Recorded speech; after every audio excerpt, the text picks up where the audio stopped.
West বেঙ্গলের ভাই ও বোনেরা, তোমাদের ডিজিটাল স্টাডি চ্যানেলে সকলকে স্বাগত জানাই। আশা করি সকলে ভালো আছো। এবার তোমরা যারা 2027 মাধ্যমিক পরীক্ষা দেবে, তো সেই বিষয় নিয়ে বাংলা কিছু সাজেশন তোমাদের সামনে তুলে ধরেছি। এই যে কটা সাজেশন তুলে ধরেছি, এর থেকেই মাধ্যমিকে কোশ্চেন আসবে, যেমন গল্প থেকে আসবে, কবিতা থেকে আসবে, এবং দেখি তাহলে কি কি থেকে আসবে সেটা এখন থেকে আমাদের তৈরি হতে হবে।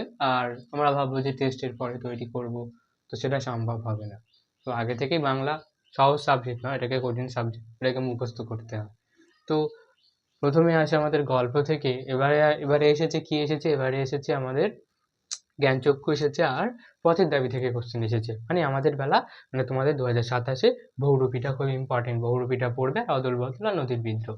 মানে তিনটের ভিতর থেকে দুটো থাকবে, তার ভিতর থেকে একটা লিখবে। মানে কি, তুমি দুটোর উপরে বেশি জোর দাও, বহুরূপীর উপরে বেশি জোর দাও, তাহলে বহুরূপী থেকে একটা কমন পাবে। তাহলে দুটো পড়লে একটা কমন পাবে, দুটোই থেকে কোশ্চেন থাকবে, একটা করে লিখতে হয়। এবার যে কবিতা, এই কবিতায় কি কি আছে? কবিতায় আছে আয় আয় বেঁধে বেঁধে থাকি। আয় আয় বেঁধে বেঁধে থাকি তো মুখস্থ করো, একটাই কোশ্চেন, একটাই 5 নম্বরের বড় কোশ্চেন। তো একটা পড়লেই হয়ে যাবে। এবার সিন্ধু তীর অনেক বছর ধরে আসছে না, কিন্তু তোমাদের বেলা সিন্ধু তীরটা খুবই ইম্পর্টেন্ট 2027।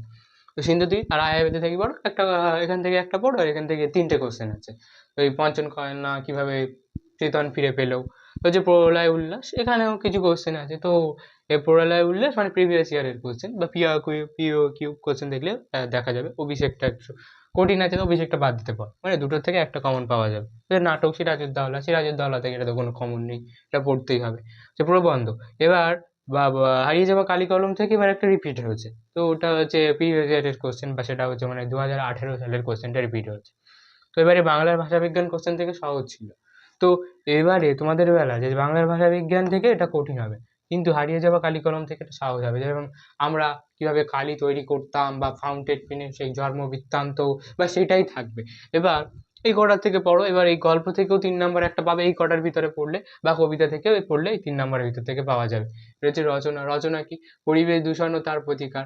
এবারে এসেছে বিজ্ঞান ও কুসংস্কার, বাংলার উৎসব। তাহলে বিজ্ঞানের ভিতর থেকে কি আসবে? বিজ্ঞান ভালো মন্দ আসবে। আর কি আসবে? পরিবেশ দূষণ আর তার প্রতিকার। এটা আর কি একটা টপিক হিসাবে আসবে। বা তোমার জীবনের লক্ষ্য, বিশ্ব উষ্ণায়ন। এই চারটের ভিতর থেকে পড়লে একটা কমন যাবে। আমি এখন থেকেই বলছি, এখন থেকেই তৈরি করো, এখন থেকেই প্রস্তুতি নাও। প্রতিবেদন কি? তোমার বিদ্যালয়ে পালিত, মানে একটা পড়লে, এই এখান থেকে একটা পড়ো, এখান থেকে একটা পড়লে, মানে একটা ফরম্যাট পড়ো, ফরম্যাটটা আমি তুলে ধরবো তোমাদেরকে পরে। বা তোমাদের এলাকায় পালিত, মানে এই দুটো প্রতিবেদন আর সংলাপ থেকে, মানে এই দুটো থেকে একটা লিখতে হবে, এই দুটো থাকবে, একটা লিখতে হবে।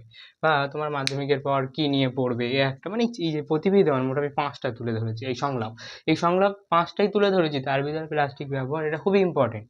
এইটাই আসবে। এবারে হয়তো এটা চান্স আছে কোনোবারে, এটা কোনো মানে মাধ্যমিকে কোনোবারে কোনো ইয়ারে আর কি এটা রিপিট হয়নি। তাহলে এই 5টা পড়ো, আর এখান থেকে এই যে দুটো ফরম্যাট পড়ো, এই শুধু ফরম্যাট পড়ো। বা তোমার কোনো অনুষ্ঠান, শিক্ষক দিবস হতে পারে, বা বিভিন্ন ধরনের অনুষ্ঠান, বা খেলার অনুষ্ঠান ইত্যাদি অনুষ্ঠানে একটা পড়লে, একটা ফরম্যাট পড়লে, এরকম একটা ফরম্যাট পড়ে নেবে, এরকম একটা ফরম্যাট পড়ে নেবে, এটা পুরোটাই তোমার হয়ে যাবে। এবার সংলাপ তো সেটা নয়, সংলাপ মুখস্থ করা। এবারে তোমাদের যে সম্রাট স্যারের যে বইটা, এই সম্রাট স্যারের বই পড়লে অনেকটা এবারে 100%ই কমন ছিল। তো এবার এর পরের বছরে বের হবে 2026-এ, 27-এ বের হবে। এটা এই যে মাধ্যমিক, এই যা সাল লেখা আছে, এই বইটা পড়লে অনেকটাই কমন পাওয়া যায়।